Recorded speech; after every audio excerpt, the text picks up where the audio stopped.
And welcome and thank you for joining us for highlights of the 13th Annual National March for Life, which took place May 10th in Ottawa, Ontario. I'm Doug Keck, joined on set with my good friend, our chaplain here at EWTN, Father Joseph Mary Wolf. Great to have you here. Good to be with you, Doug. It seems like the only time we actually get together, at least on TV, is when we're doing pro-life events. It is, and it's wonderful to see that it's happening now, not just in the United States, but we're seeing it in places like Rome for the first time this year, and now we're covering this Canada event. Well, what's interesting too, Father, for me as well, this is the 13th annual. Now, I knew they'd been doing something the last couple of years because we actually carried some highlights on and off, and we've been looking to do more on this particular march where they had actually 20,000 people, almost 20,000, Right. I think 19,500 this year. But it's really been going on for that amount of time. But you wonder, why don't people know about it?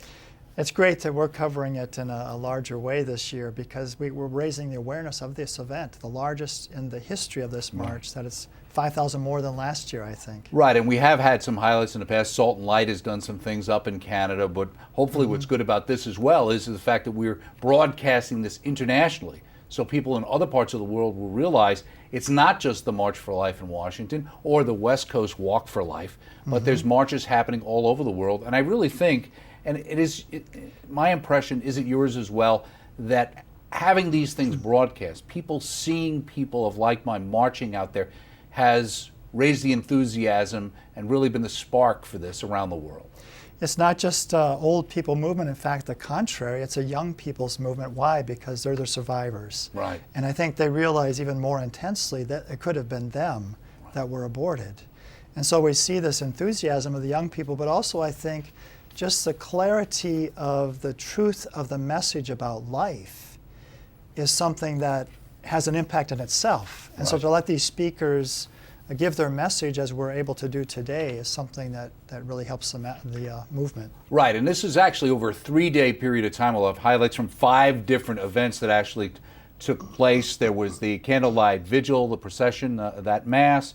Then there's the morning Mass, the rally itself on Parliament Hill. For people who watch the March for Life, it's kind of like the one that we have, that we see the platform with all the speakers. And then there's actually the march itself. And then the day after, there was actually a youth rally. And we'll have some highlights. We've got some wonderful young reporters up there who covered it for us, Kathleen Dunn and Matt Dunn, so we can see those. So there's a bunch of events happening. What's interesting too, Father, here we are in this year where religious freedom, EWTN personally is involved with this, but certainly the churches in the United States, the whole idea of religious freedom. And just recently, we think about the United States, but here in Canada, there's a lead article, Canadians' Religious Freedom in Danger, Bishops Warn. And that's a recent story that CNA and EWTN News had run. And there was an interesting quote I just wanted to say. It says, the bishop's message also makes it clear that religious freedom is not a right given by the government. Rather, it is a human right that the state, quote unquote, acknowledges and respects, but does not grant. And again, we can see it's the same issue in the United States. And the constitutions may be different, but that same idea that our right to freedom of worship is not something that's given to us by the state. And it's always in danger in a way, and we can see that, this recent movie that opened June 1st, For Greater Glory, right. that the Mexican people had their rights taken away to live their faith, and that's something that we could lose as well. Right. So we Do you need to think be that that's a problem sometimes? We tend to think the world is the way it's always been, the way we've experienced it, without realizing that it hasn't always been that way. People always didn't have these freedoms. That's right, and many people have lost them over these centuries. And so it's important for us to learn from history and to recognize that little by little these things can be whittled away and then eventually completely taken away from us. Now the theme actually for the march this year was abortion is a crime against humanity. Why do you think they decided to pick a topic like that? Really, it's the basic issue about life. If you do not respect human life, then what else matters? Then the government can just do whatever they want because human life has no value. Right. But if human life is something that's treasured and precious and is something that we welcome and invite, then it's something that you're going to protect, you're going to defend it. It's interesting too because I think in looking at the title, Abortion a Crime Against Humanity, in some ways, I think that's a reach out to the larger secular world, because everybody's into being humane these days. Everybody's worried about people's humanity. And it's a way of really bringing it home that there's nothing more human than a baby in the womb. And science itself tells us there is a unique person at the moment of conception. It's not the mother, it's not the father, it's a unique person. That's when our personhood begins. And so we have to defend and protect that. Yes. Now, many members of Parliament will be seen. They attended the rally here. There's cardinals, archbishops are all there encouraging the marches. We'll see all of that, all of these highlights coming up. And before we start getting into the actual highlights of the event itself, we just wanted to mention for everybody that, of course, EWTN's website has pro-life information, EWTN.com, and of course our radio network on Sirius, and of course AM/FM. You can check us out on the web, YouTube. We're available on Roku. We want to make sure anytime we get a chance, there may be some people watching us for this particular event who normally don't watch EWTN, aren't aware of all of the programming that gets done here. Check out our website. Check us out on Facebook, because you never know who's watching, right? And it does have an impact. Even, I come across people that visit all the time, and it changed their lives. Just one little program, one little thing that was said by Mother Angelica or somebody else on one of the programs. Right, and somebody didn't realize, I didn't know you had that particular program. Right. I didn't know you had that particular topic. I didn't think it was like that. Now let's go, without wasting any more time, our first highlight comes from the Vigil Mass, and with the homilist, the Most Reverend Jean-Marie Plouffe, Bishop of Sault Ste. Marie. And also, besides that, we also have the procession and the Candlelight Vigil. And we had some great young people reporting for us who filed these reports, and it's actually Kathleen Dunn and Matt Dunn. They're our correspondents. Let's take a look.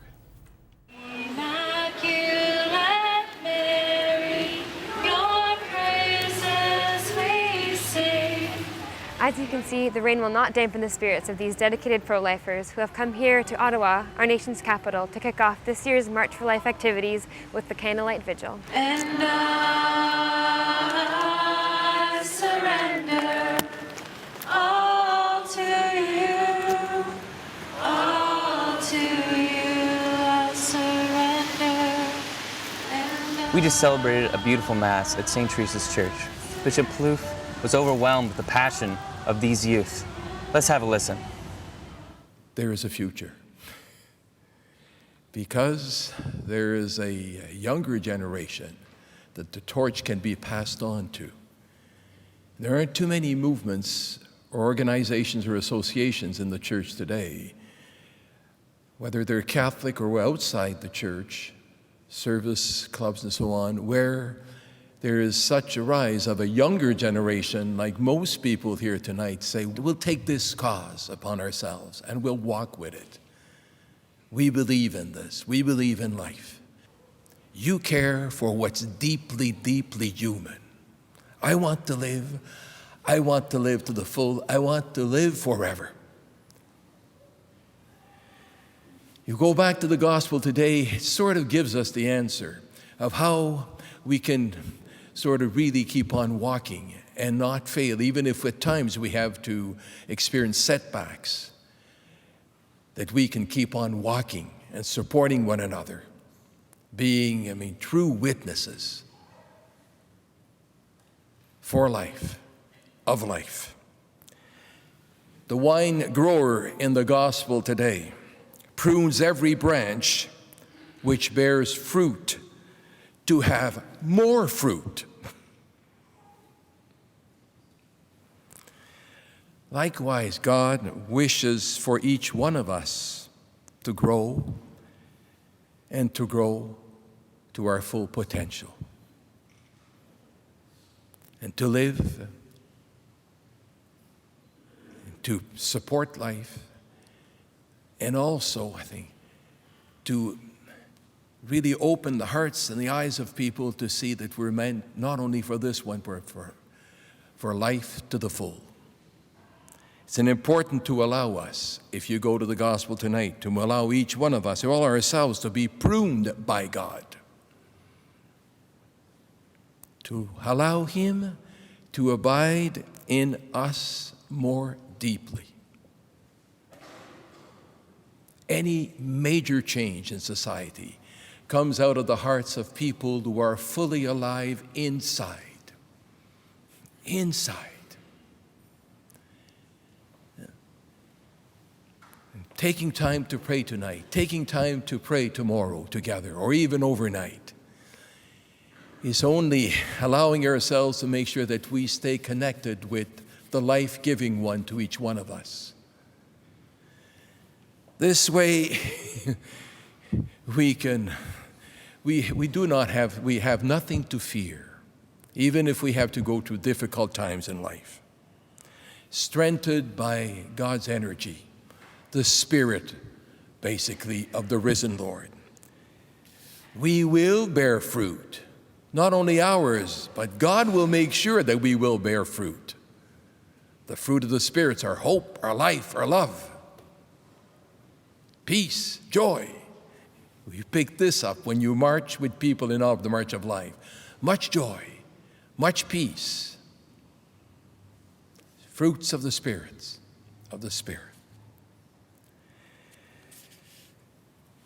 Filled with God's presence, we will come to see others differently. Where others may not see much, you will see much more. Our cause, as people who uphold life, I want to say pro-lifers, is a cause of civilization. This cause is standing up for a different kind of world, a different kind of society, a world where respect for life, human and divine, is a priority. They're not, if you go back to Teilhard de Chardin, he would say, the human person is first and foremost spiritual.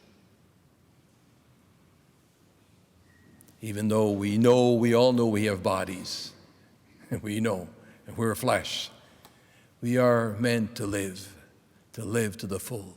And because we are spiritual beings, we are a sacred people, holy people. We and I, don't worry, we're all the same. We count on God's grace, God's help to witness, to uphold the sacredness of life. We count on Him. And we do this in a world where the prevailing trends are not necessarily what we would like to be part of. Always. I'm sure that when people will see you walk tomorrow in the streets of downtown Ottawa, they will be moved. You are a powerful sign. I thank you for this. And I thank the Lord to have kept alive in your hearts this desire to really bring something, to make a difference, if you want, to this world today. Go make a difference, we can make a difference. Go make a difference in the world. Go make a difference, we can make a difference. Go make a difference in the world. We are the salt of the earth, called to let the people see the love of God in you and me. We are the light of the world, not to be hidden but be seen. Go make a difference in the world. We're here at the Candlelight Vigil with students from St. Joan of Arc. Ladies, can you tell us why you're here? We're here because we believe that things can change, and after all, everyone who supports abortion was already born. This is very true. If you had any kind of small message you want to send out to the youth out there, mind telling us what that would be? We are the future, and we are the future generation that is going to change this, and I believe that it is changing. Everyone here is a part of it, and it's gonna make a difference. Yeah. Slowly but surely, we can affect people in the future, and eventually, it won't even be a choice. It'll be known. We are the change. Yeah. Everyone here supporting is making a difference. Yeah. Thank you so much, ladies. We are the change! Woo! The pro-life movement does not only gather here every year for the March for Life, but it gathers in high schools and in churches at home. Here we have some very dedicated pro-lifers all the way from Thunder Bay. Tell us about your group and where it started. Our group is called Thunder Bay Students for Life, and we just started about 6 months ago. Basically, we started it because we believe that life is valuable from the moment of conception till natural death. So what would you guys say to others who want to start a similar group? Don't be afraid. We started off as a very small group, but we've been growing and we're getting bigger and bigger, and the unborn need someone to speak up for them. You can't just sit around. This needs to happen at home, at your church, at your school, everywhere. It can't just happen here in Ottawa. It has to happen everywhere. Thanks and good luck, guys. Thank you. Each of these candles represents an unborn soul whom we are praying for tonight at the Candlelight Vigil. And now we look forward to tomorrow's march on Parliament Hill. And there you have it. Our two reporters, Kathleen Dunn and Matt Dunn, just doing a great job. And you know what's really great about it? I mean, it's great to see the Mass, some highlights from the Mass, and obviously the wonderful homily. But I have to say, seeing the young people, those students for life, those people, that's really impressive, isn't it? It really gives you hope. We are the change, they said, Right. because they are the future. And so to see young people standing up for life and defending it and taking initiatives, you know, the youngest speaker at this event was a young lady, 17-year-old Alexandra Jezierski. And she began a bold campaign in March, a letter writing campaign to their prime minister. She wants to get 100,000 letters sent to him for pro-life. So it's good to see the young people involved in that way.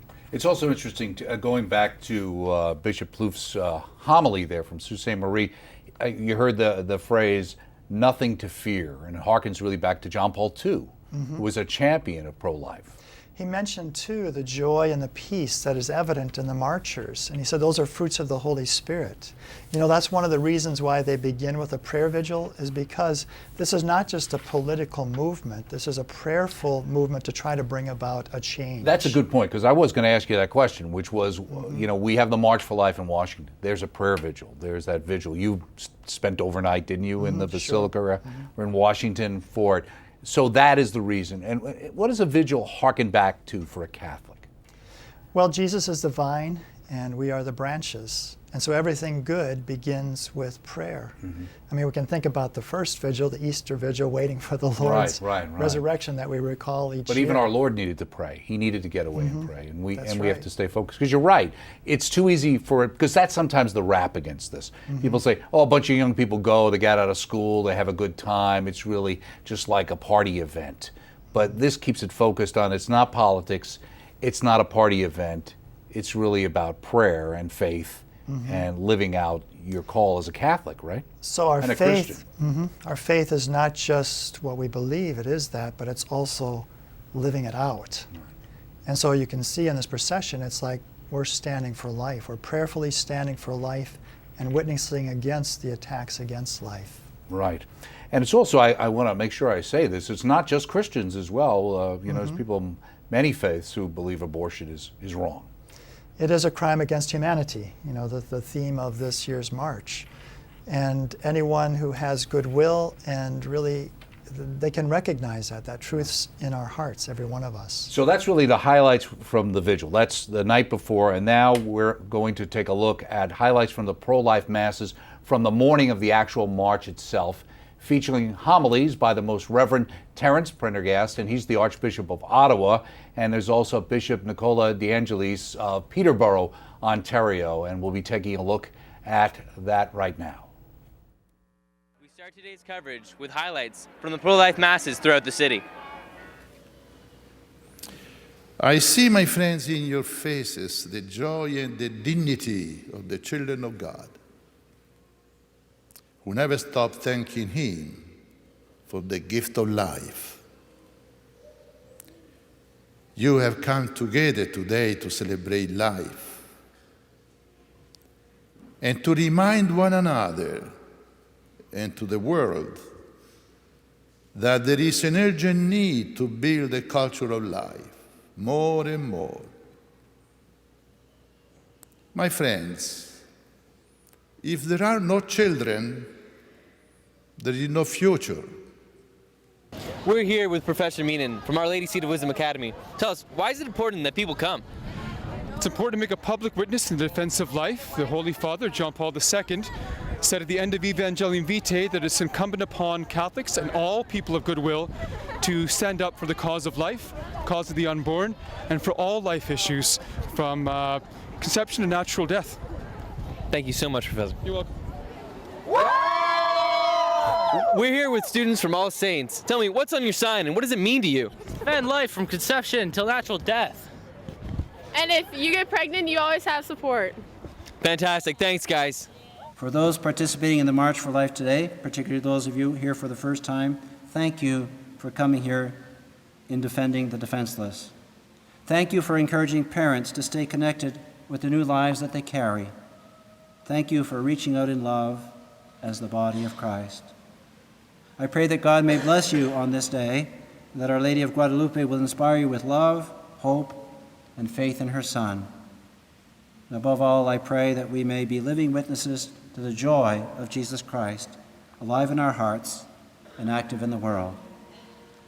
Have a very good March for Life today, and may God bless you all.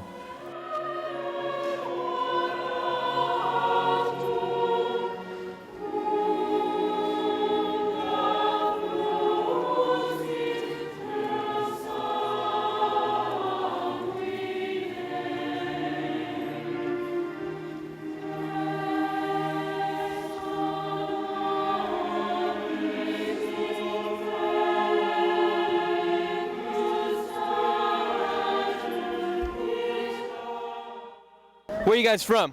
St. Patrick's High School. And why are you here? We're here to defend life of innocent babies. To tell people abortions are wrong. This law should be changed and we're committed to doing it. That's fantastic. Thank you so much, ladies. Please, tell us why you're here. We're here today to support life from conception to natural death because we believe that conception is the moment that you become a human being, not after. Excellent, excellent. And right now there actually isn't any law in Canada protecting the unborn, and we really, really need to change that. I'm here with Jim Hughes, president of Campaign Life Coalition. Tell us, what are your thoughts so far? Well, so far it's just absolutely great. There are so many more people than last year. Last year we had 15,300 people here.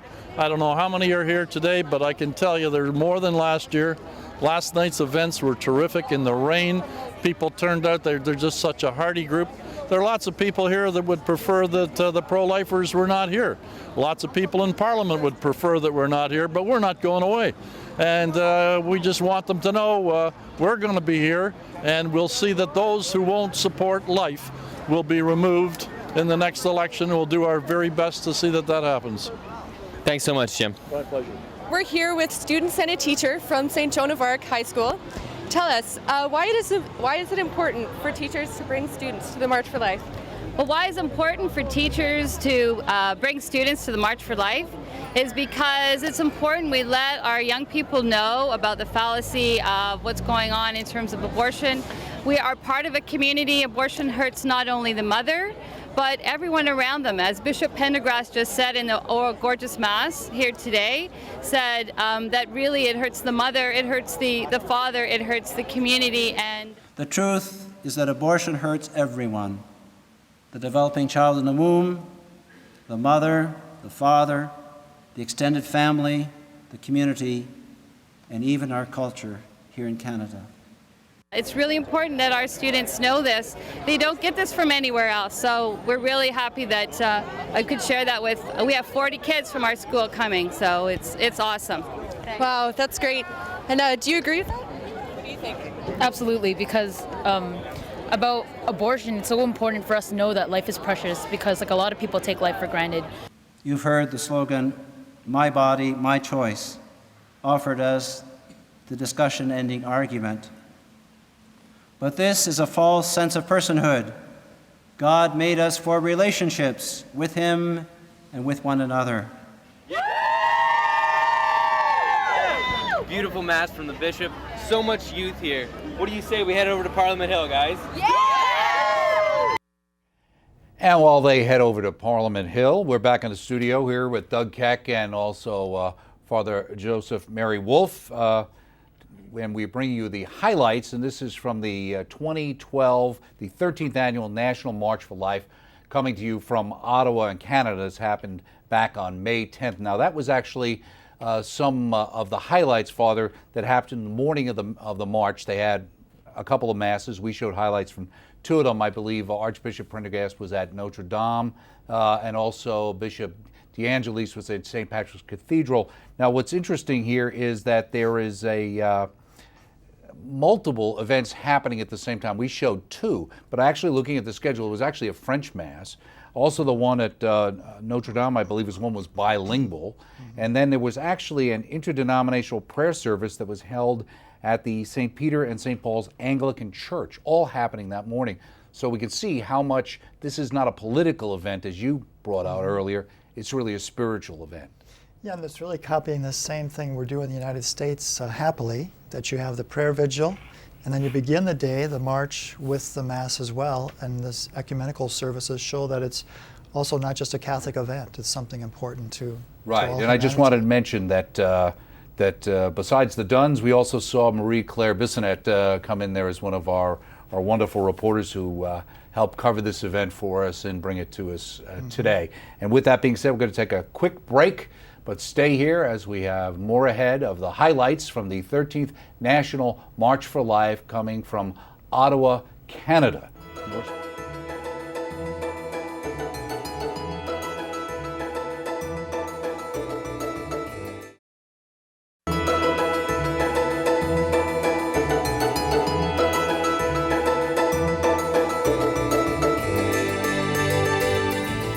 And welcome back to EWTN's highlight coverage of the 13th Annual National March for Life, which was held on May 10th in Ottawa, Canada. And I'm joined here on set by our chaplain, Father Joseph Mary Wolf. And we always get together for these pro-life events. So far already, we've seen highlights from the Candlelight Vigil, from the Mass, and also from the opening Mass in the morning, right, Father? Mm-hmm. Yes, and Archbishop Prendergast, he said that this is something that hurts everyone. You know, abortion is never beneficial. Right. I just read an article in the news the other day about a priest in Argentina because they've had some recent struggles regarding their abortion laws. And he revealed that he had been conceived by rape, his own mother, but she decided to keep him.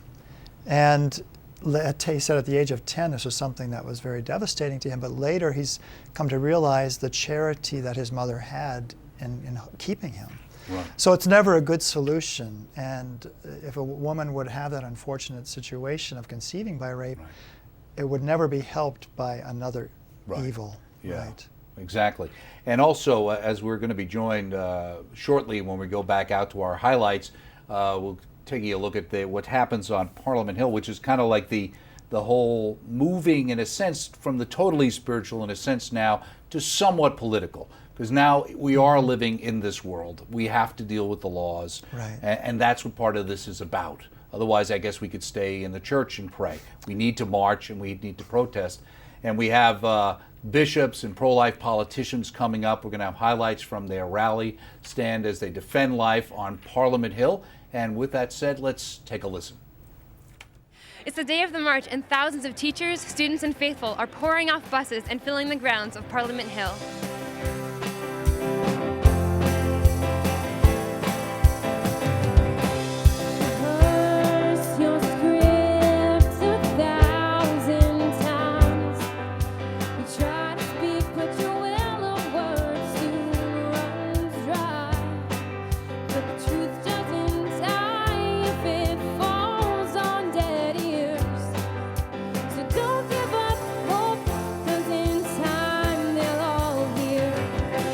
Because I want Canada to have a bright future, and with abortion, that can't happen. All are affected by abortion, as we all were one choice away from being disposed of. We cannot diminish the value of one category of human life, the unborn, without diminishing the value of all human life. Will Canada value the lives of its citizens? Not with abortion. It's hard to believe how this generation has laws protecting, Canadian geese eggs, dogs and cats from cruelty, and there's no legislation to protect, human rights.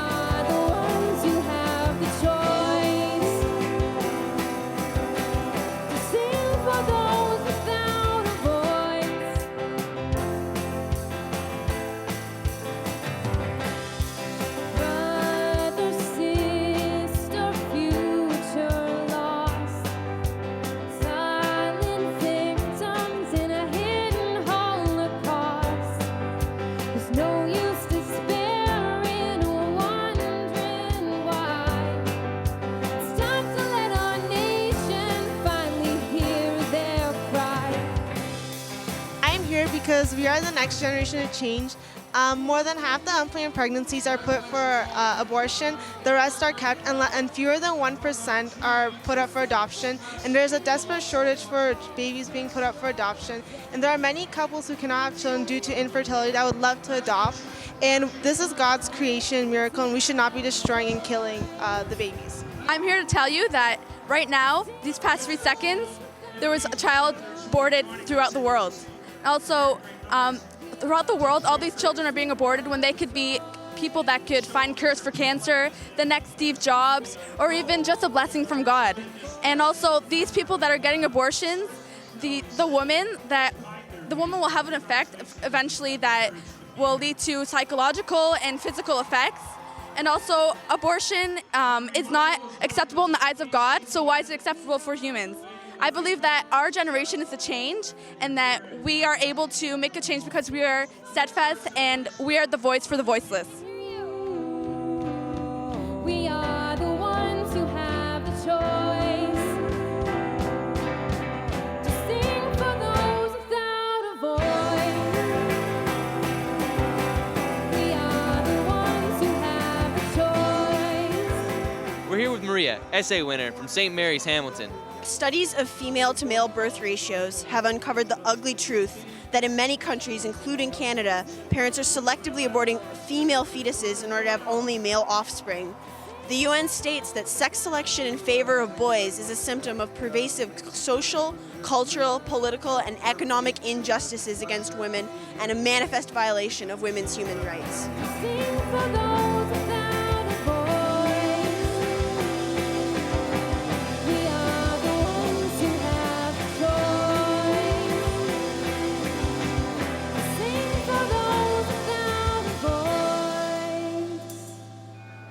In just a little while, members of parliament, pro-life leaders, and prominent members of clergy will take to the stage and witness for life.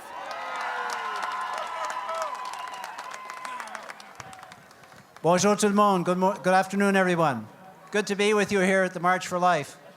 And I want to take a few moments to introduce some of the bishops and archbishops who come here today to share with you the message of life. Some of them were not able to attend on the Hill, but I'd like to welcome the latest member of the College of Cardinals, Cardinal Thomas Collins from Toronto. Also up there, next to him is Monseigneur Gérald Cyprien Lacroix, archevêque du Québec et primat de l'Église du Canada. Nous avons aussi le nouvel évêque de Valleyfield, Monseigneur Noël Simard. Next to him is Auxiliary Bishop of Toronto, Bishop William McGrattan. On Cardinal Collins' left, right as you look at him, is the wonderful speaker at St. Patrick's Church this morning, the Bishop of Peterborough, Bishop Nicolas De Angelis. And on the far end over here, the Bishop of Sault Ste. Marie, Ontario, Monseigneur Jean-Louis Plouffe. So we all want to assure you of our support for you, our prayers for you, and our encouragement of you in the cause of life. I'd like at this point to ask Cardinal Collins whether he would come and say a few words of encouragement.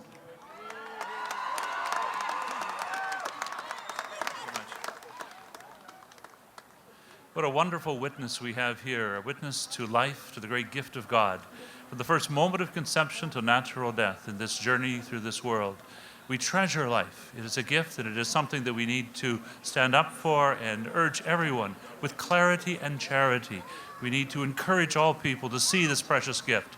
So what a wonderful example it is as we gather here, so many people gather together to witness to this with love and clarity and charity, that this message may go throughout our whole country, so that life will be protected from the first moment of conception till natural death. God bless everyone for being here. We're all joined together in this great cause. God bless.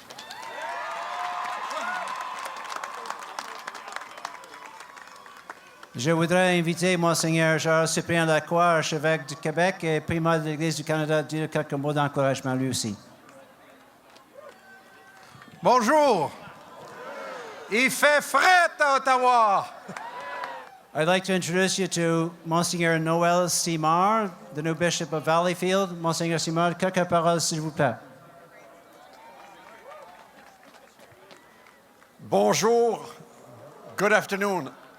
As the president of the Catholic Organization for Life and Family, I'm very happy to be with you today.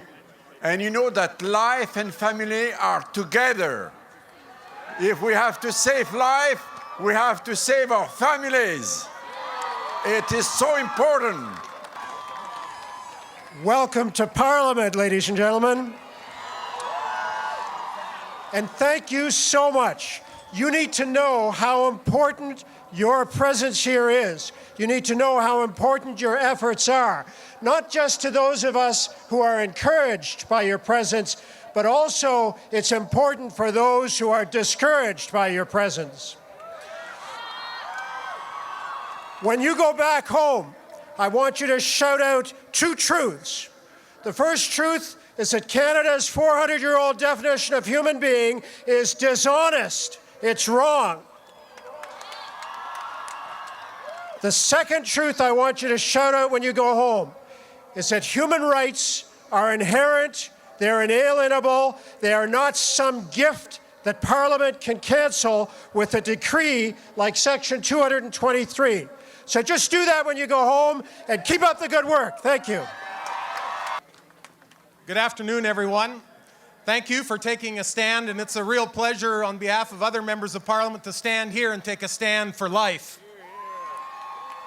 This morning, I had the privilege of tabling in the House of Commons a number of petitions where constituents called on Parliament to recognize life, and that was an honor to do. This August 11th, I'm going to have another honor. And this August 11th, I'm going to have the honor, the only time I'll be able to, because I have one daughter, of taking her down the aisle and giving her away to her new husband or her groom that she has chosen to spend the rest of her life with. And I want to thank her birth mother for giving me the opportunity to have that honor, to raise Kristen and to be a daddy and to perform that responsibility of giving her away on her wedding day. It's an honor to stand for life, and if you think that I take a strong vocal stand, you should see my daughter. Thank you.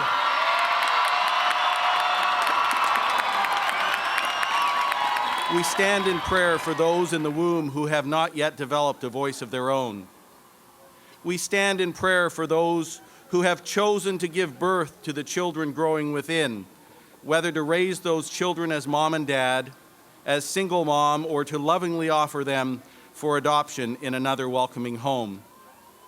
We also stand in prayer for those who have lost their children through no choice of their own, and those who have lost their children by choice.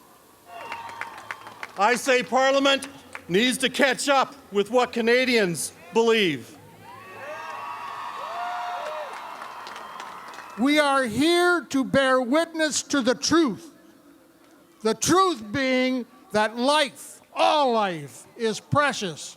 We are here to tell Canada and the rest of the world that we will not cease in our struggle to protect life, no matter how big or how small. We march today to give voice to all who cannot speak and to those who should have a voice. God bless. You don't know how encouraging it is for us to look out today and see this tremendous gathering. We thank every one of you for coming out. We all stand here today and we know when life begins. The discussion is actually about what do we do with it? Do we give it inherent value or not? If we don't come to an understanding and agreement on what the definition of human being is, we are going to regret it in our country. I've been a member of Parliament for 18 years. This is one of the largest rallies I've ever seen on Parliament Hill. You are to be congratulated. Thank you so much. It's great to be here for our 7th March for Life rally. You've literally watched our family grow. We have 6 children, our last here, Beatrice by adoption. And we just want to thank you for your presence here, your show of strength, that we're not simply anti-abortion, we're pro-life. That's a life philosophy for us, and we live it out in our life choices. So thank you for being here. Your presence is very important to people who are inside. So thank you very much. Ours is a message of true love. Telling the truth about abortion is an act of charity. Not telling the truth is unjustified negligence. Today we celebrate life, but much more than that, we are here to demand justice for the greatest human rights violations in all of Canadian history. We are Canadian. We are pro-life, and we are proud. I bring you greetings from pro-lifers all around the world. You are not alone. And I'm here to tell you that the protection of the unborn is the social justice issue of our time. Think about it. Rocks and trees are protected in natural national forests and in provincial forests. Lakes and rivers are protected by environmental laws. Even the whales have international covenants to protect them. Who is protecting unborn children? It is open season on babies in Canada and many countries around the world. This injustice must end, and it will end. Look at the multitude around you. Look at the young, look at the strong, look at your numbers. Bonjour. Good afternoon, and I want to welcome all of my fellow warriors for life. Today, your voice is being heard around the world, and your voice is making a difference, and I want to say that to you. You do make a difference. Your presence makes a difference. Your voices make a difference. Don't let anyone ever tell you that. Today, in the world, we're watching a change because people are no longer being indifferent or complacent or apathetic. They are standing up for the truth. And today, I am very proud of each of you for standing up for truth. God says in the scriptures that he sets before us life and death. Therefore, choose life. We have gathered here today as a prophetic witness to our legislators, and we say, we choose life. We are the ones who have the choice to sing for those without a voice. We are the ones who have the choice to sing for those without. The abortion debate is far from over in this country, and it is the youth who will take us to the finish line. We all pray for the day when abortion has been abolished in Canada forever.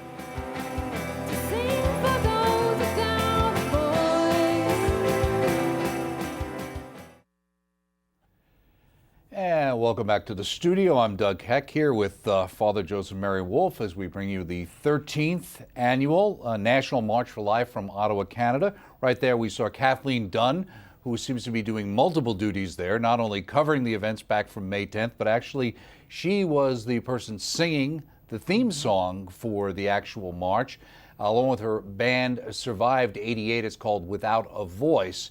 Now, you responded when you heard about Survived 88. What's the connection?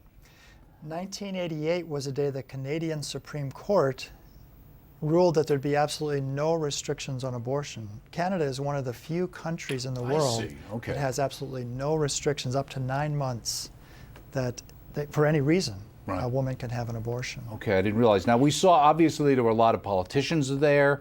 I think it's always good for people to see who are the people standing up for life. It's great to see the bishops there. I noticed that was the 7th annual rally. So the march has been going on. I guess the rally has been added on subsequently. There was a couple of familiar faces. One for me, Steve Mosier from Population Research Institute was there, who's been on EWTN many, many times. Sure. And there is a connection between the whole abortion mentality and the death mentality and population control, right?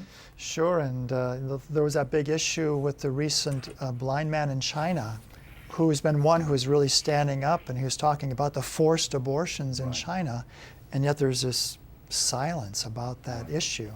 I also saw the president of HLI, who you know, right? Father Shannon Bouquet. It was good to see him. He was at the 50th anniversary celebration up in Hanceville, and a good friend of ours. So he's doing a wonderful work. He talked about going to that march, and he talked about the challenges that Canada faces. Okay, great. And we're going to take a break. Just a reminder that this is EWTN. Check us out on EWTN.com for all the information we have about pro-life and all the programming we offer on radio and TV and on the internet and all the different ways you can get us if you happen to be tuning in for the first time for EWTN as we bring you highlights from the 13th Annual National March for Life from Ottawa, Canada. Much more ahead. Highlights of the march. Stay with us.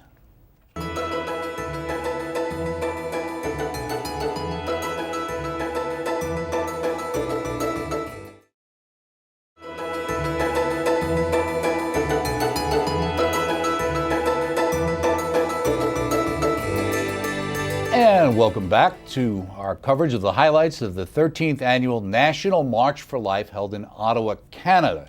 And that's back on May 10th. I'm Doug Keck here with Father Joseph Mary Wolf, our chaplain here at EWTN.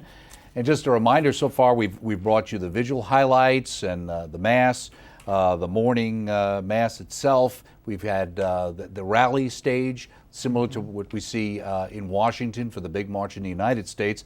And now we're going to be looking at the march itself. One of the things that struck me, and the march itself will go through basically downtown Ottawa, there was a comment made that I noticed you picked up on earlier in the platform in the last segment where a person made the comment that we need to be not only anti-abortion, we need to be pro-life. Why did that strike you? Yes, that it's not a negative movement at all, really. We're against evil. We're against diminishing human life and taking of human life. Yes, we're against that. But more importantly, we're for life and supporting life. I recently visited a place in Hanceville, it's called Her Choice, to give alternatives to abortion. They have a whole room of clothes for little children. They have baby food. They have all these things to help support these mothers in these crises pregnancies. So it's about being a pro-life support. Right, and there's so many young people there, and we've got our great team of young reporters there. And the march itself began on Parliament Hill and then processed through the streets and neighborhoods of Ottawa. We now go back to our correspondents who were there covering it for us.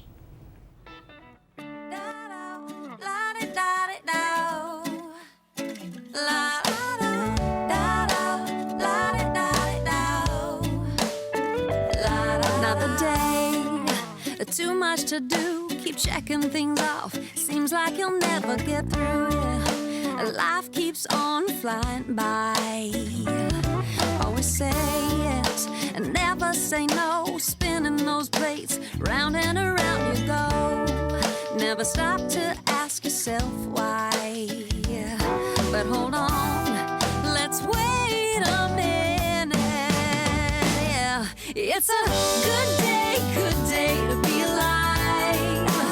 Everyone sing now, so let's do more than just survive. That's what I'm saying. Don't lose sight of all the beauty that surrounds you. Don't let it pass you by. It's a good day to be alive. It's really awesome to be standing here among thousands of people, young and old, as we march through the streets of Ottawa in the heart of our nation's capital. Now let's see what's happening elsewhere along the march route. Right, hello, we're here at the March for Life in the streets of Ottawa with students from St. Teresa of Lisieux from Richmond Hill. Now we're just going to ask them, why are you here? We're here to speak for the children who aren't born yet and who can't speak for themselves. We're here with two ladies from Silent No More. Hi, I'm Dale from Cornwall, Ontario. My name is Carolyn from London, Ontario. Ladies, a lot of pro-choicers have been saying, where are the women in this? What do you have to say to that? Well, since 2003, Silent No More began in the U.S. with a couple of women, Janet Morana and Georgette Forney. And over the last 9 years, the women and men, the crowds are constantly growing. Women and men are stepping forward and getting the courage to speak about their abortion and how it affected their life adversely. Well, for myself, I was one of those women in the past. I thought I had a right to choose, and I wasn't given all the information, and I suffered dramatically and greatly afterwards. And only now that I know the truth am I much more pro-life, and we're here to tell the truth so that others will not be deceived as I was. We will not fear! We will not fear! We will not compromise! We will not compromise! All we want is to stop this genocide! All we want is to stop this genocide! We're here with Father Tom Lynch, head of the Priests for Life. Now there are some interesting things going before Parliament right now. Can you tell us some things? Well, there's a very important bill about trying to define personhood, because under the law you can't kill human beings. And so Stephen Wordsworth from Kitchener, Waterloo, is trying to put forward a bill to actually clarify the definition of what it means to be a human being, what it means to be a person. And this would be the first initiative really trying to do this in almost 400 years. And even though I don't know what the odds of that bill, being a private member's bill, is to pass, there's other bills in the pipeline, and I think it's a matter of how courageous a number of the MPs are, these women and men, that are willing to put forward bills, even when their own parties don't want to raise the specter of abortion or the specter of preborn life. So under this majority government, we've seen some, I think, some really good steps in this area. And we're hoping that the pro-life movement and that the church in general will really back these men and women, because they're really standing up to speak for pro-life, and it's not something that for which they're being encouraged by their own parties in the House. We're here with Alyssa Galobe with Campaign Life Youth. Tell us, what do these record-breaking numbers mean to you? It means that the tide is turning. It means that finally Canada will have a voice. Pro-life Canadians will have a voice with the only developed country with unrestricted abortion on demand. And it means that the Canadians are speaking up, and we will have laws in the future. There's no doubt in my mind. Fantastic. Do you have any other messages you want to send out to the youth out there? Keep up the good work. Join us on Campaign Life Coalition. We're going to change the world. We're going to save the babies, and we're going to save the women from the horrors of abortion. So thank you for coming out, and keep up the good work. 'Cause the sun will come back around, yeah. It's a good day to be alive. Everyone sing now, so let's do more than just survive. That's what I'm saying, don't lose sight of all the beauty that surrounds you. Don't let it pass you by. It's a good day to be alive. All right, we're here with Kyra. Now, Kyra, this march means a lot to you, and that's why you're here. Can you tell us a little about that? My mom was really young when she had me, and all my family was telling her that she wasn't prepared and she wasn't old enough to have me, but she went along with it anyways. Wow, that's a great story. Thank you for sharing.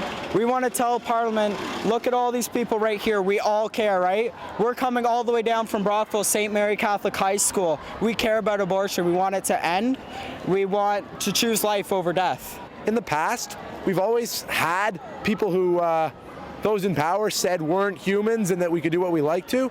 And right now, that's the unborn. And in the future, I think we're going to look back on this and we're going to be ashamed, and we're going to think of it as a disgrace of our country and of the world. We are the pro-life! We are the pro-life! Mighty, mighty pro-life! Mighty, mighty pro-life! And if you can't hear us! And if you can't hear us! We'll shout a little louder! We'll shout a little louder! Here we are with the Thompson family from Lakefield, and as you can see, there's a lot of them here and a baby on the way.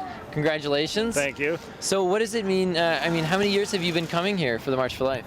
I've been coming here for more years than I can count, actually. I don't have an exact number for you, but for the last probably about 15, 20 times I've been to the March. That's great. It's great. And you're bringing your kids out, so hopefully they'll come on years and come and bring their kids. Absolutely. It's an important legacy to leave for them and maybe for their children too. So, yeah. And the pro-life message is pretty big in your family, as I can see, yeah? Just sharing with your kids and stuff like that? Well, it's fundamental. So the whole point is that we were given that gift. They have this gift now, and they're to transmit that gift to the future generations. So that's if we don't have that gift, we're not here. So we just celebrate it as much as we can. Sure, yeah. Without the right to life, all of the rights are meaningless. So that's exactly great. Right. Thank you so much.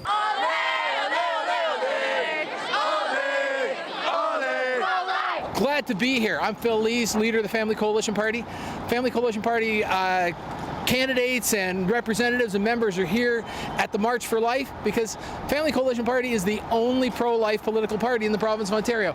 And we're here because life is important. And without life, we have nothing. And this has been a great march. We've met lots of people, so we're really glad to be here. Thank you very much.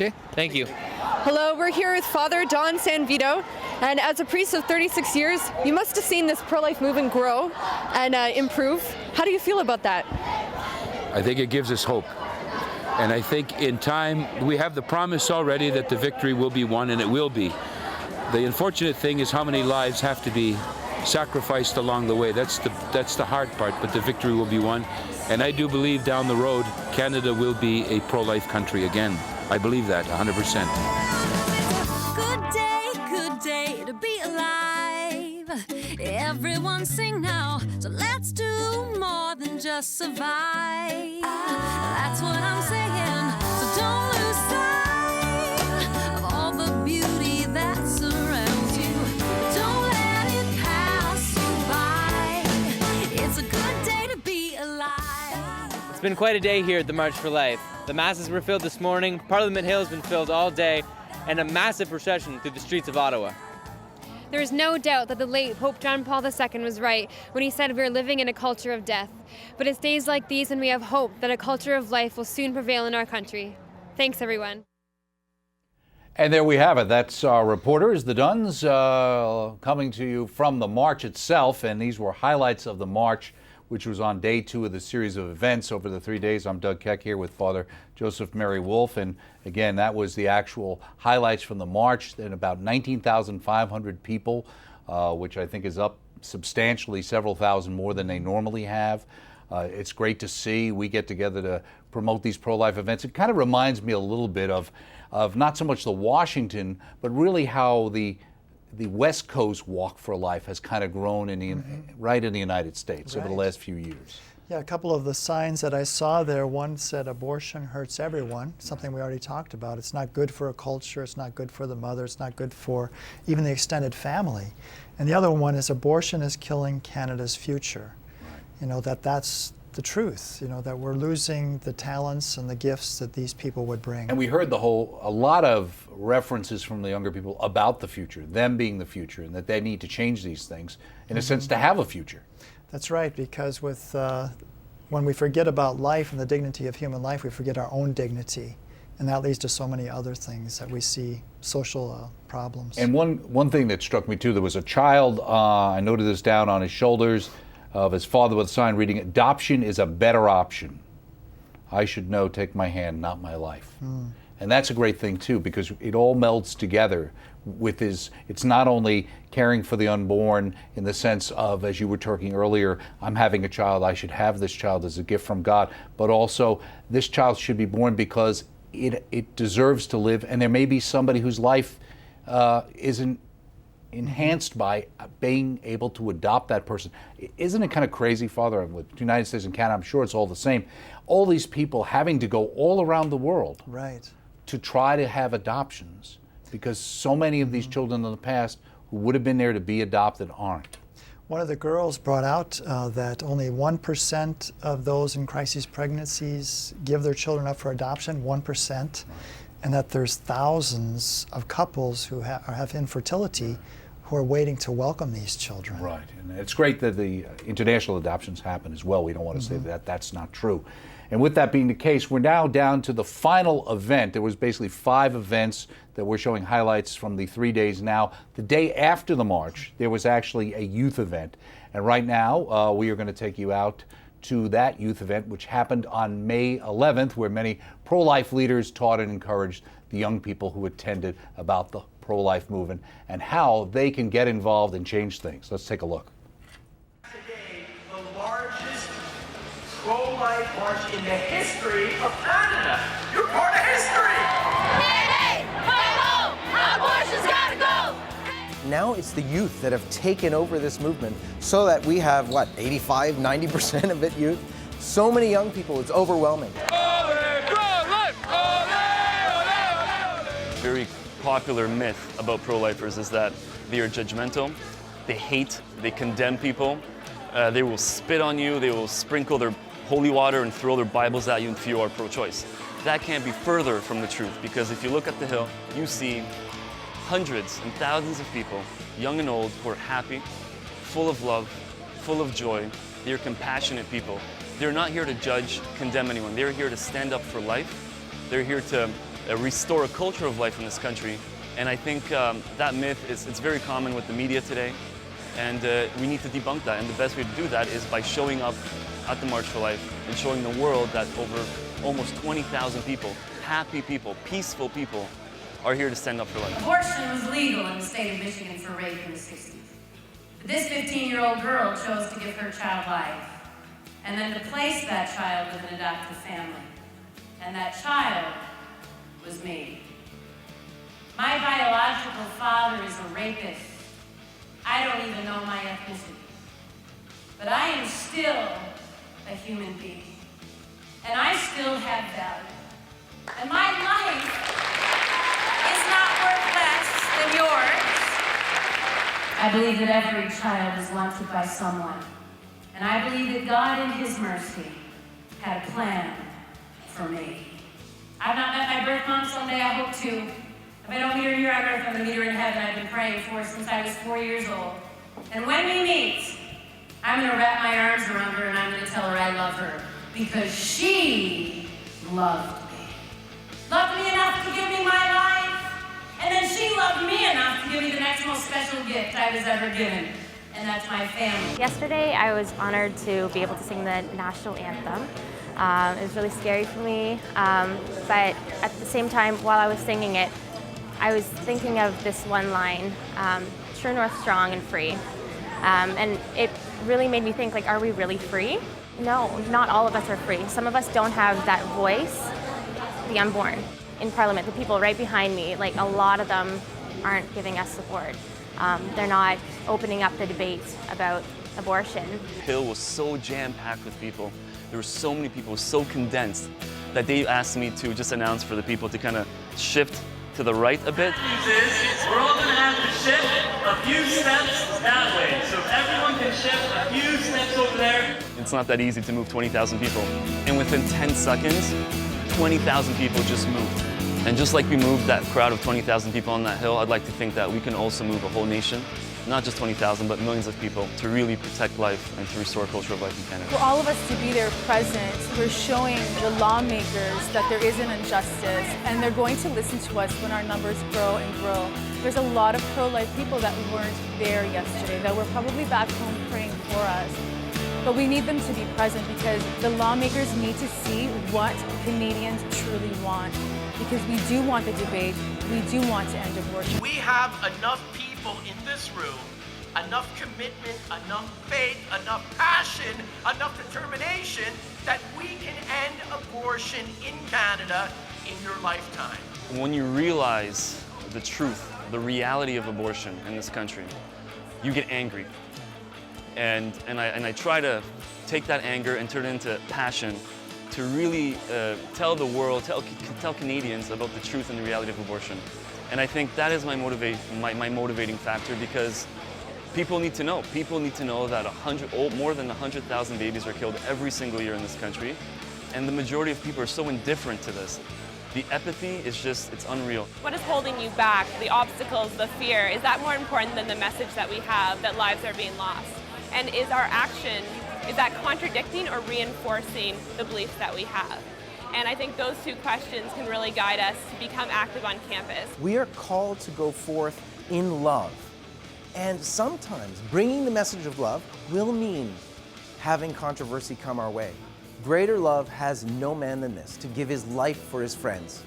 And if you really care about your friends, you really care about their eternal salvation. And if you care about that, then you're ready to even be uncomfortable, to even be picked on for the sake of their souls. And you're doing this what? For the love of them and for the love of the little children. We can't expect people, a society that doesn't want to talk about abortion, to come and talk to us. We need to be the ambassadors. We need to be actually going and starting conversations, doing things that are going to engage with people in the public sphere. God has come to you here now in this place, and he has said, I am calling you, this generation, to end abortion in Canada.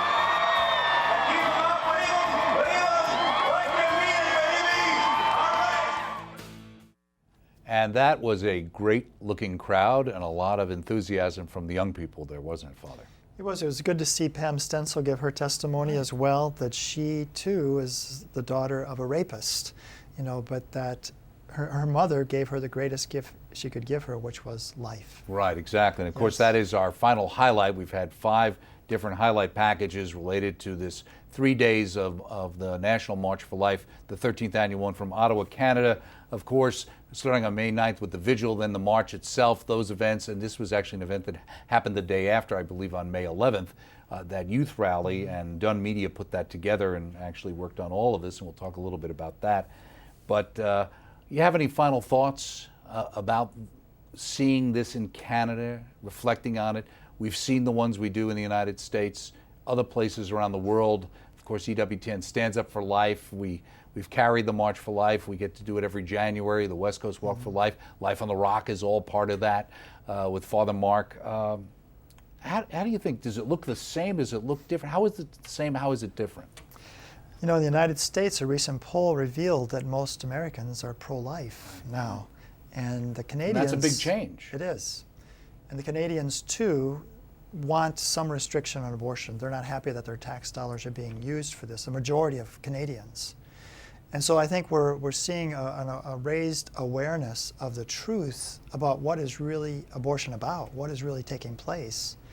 And hopefully we have a part to play in that, in raising the awareness of people, getting the truth out there, and bringing about the conversion of hearts.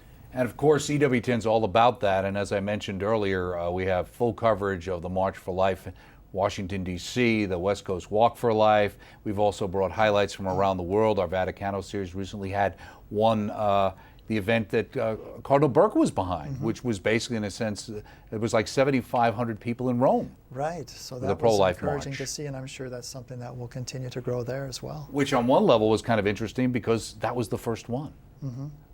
Yeah, and I'm sure it will not be the last until this is overturned. Right. Now, also, we wanted to remind people who are watching this that it will re-air on Canada, and we'll have that up on your screen as to when it is. Now, the reason we're not re-airing this today in the United States is because something happened today. Now, you didn't just race over from the Cathedral of St. Paul. We actually pre-taped this before Saturday. But as this airs, it has already occurred that 4 ordinations have occurred, correct? Why don't you talk a little bit about it? What a wonderful day for the friars. We have 2 of our men, Brother Leonard and Brother Patrick, ordained to the priesthood, and 2 of our men, Brother John Paul and Brother Pascal, ordained to the transitional diaconate. So next year, they'll be ordained to the priesthood. So how many, now with the 2, how many priests are there in the MFEs? That will bring us up to 7, and then next year up to 9. So are you going to be retiring or something now that we have all these priests? About that. But I don't think, I think the Lord has other plans. Well, I think as chaplain of EWTN is a big job. It is, and there's always more that can be done, to help to support the work here and to get the message out. So, like Pope Benedict, I was just listening to his book, Light of the World, where it was an interview, and he had been talking to his staff about how he's looking forward to retirement. Then he's elected, to the papacy, and so now he has even more work, so I'm sure. Right. Well, that's going to basically do it for us. It's always a great pleasure to have you here with me, Father, as we cover these pro-life events. It really is inspiring, I think, for all of us, certainly for me and for you, for the crew here, let alone the people hopefully watching, which is really what's important, is that we get these images and these messages out. And with that, we'd like to definitely thank Dunn Media and our field reporters. They were terrific. Kathleen Dunn, Matt Dunn, Sean Millen, and Marie-Claire Bissonnette. And of course, Father, congratulations to you, the MFEAs, Father Anthony, and our 2 new deacons and 2 new priests. And for Father Joseph Mary Wolf, I'm Doug Keck, reminding all of us to stand up for life. EWTN does Mother Angelica always does. You should too. God bless.